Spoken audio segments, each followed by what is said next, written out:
জুলাই আন্দোলনে অংশ নেওয়া শিক্ষার্থীদের অনেকেই ভয়ঙ্কর ট্রমার মধ্যে রয়েছে, যে কারণে এক ধরনের সহিংস আচরণে উদ্বুদ্ধ হচ্ছে তারা। মনোবিজ্ঞানীদের মতে শিক্ষার্থীদের মনোদৈহিক চাপ তাদের উপর নেতিবাচক প্রভাব ফেলছে। এখন তারা ছোটখাটো ইস্যুতেও রেগে যাচ্ছে, একে অপরের সঙ্গে জড়াচ্ছে সংঘাতে। রবিবার এ নিয়ে বিস্তারিত প্রতিবেদনে একটি জাতীয় দৈনিক বলছে, ওই আন্দোলনে শিক্ষা প্রতিষ্ঠান ছেড়ে রাস্তায় নেমে আসে শিক্ষার্থীরা। সে সময় শিক্ষার্থীরা সহিংসতা, ভাঙচুর, অগ্নিসংযোগ, মারামারি, গুলিছোড়া, লাশ ও রক্ত দেখেছে। অনেক শিক্ষার্থী হাত পা চোখ হারিয়েছে এবং অঙ্গহানি ঘটেছে। ফলে সেখান থেকে এক ধরনের সহিংস আচরণে উদ্বুদ্ধ হচ্ছে তারা। এখন তারা ছোটখাটো ইস্যুতেও রেগে যাচ্ছে, একে অপরের সঙ্গে জড়াচ্ছে সংঘর্ষ এবং বিবাদে।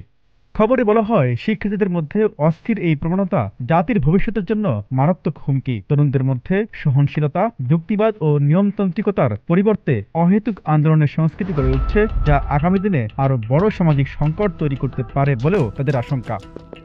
সংশ্লিষ্টরা বলছেন, হাসিনার ফ্যাসিবাদ কেবল দেশের সিস্টেমই ধ্বংস করেনি, বরং একটি প্রজন্মের মনোজগতেও চরম নেতিবাচক প্রভাব ফেলেছে। এখান থেকে বেরিয়ে আসতে এখনই কার্যকরী উদ্যোগ নেওয়া উচিত বলেও মনে করছেন তারা।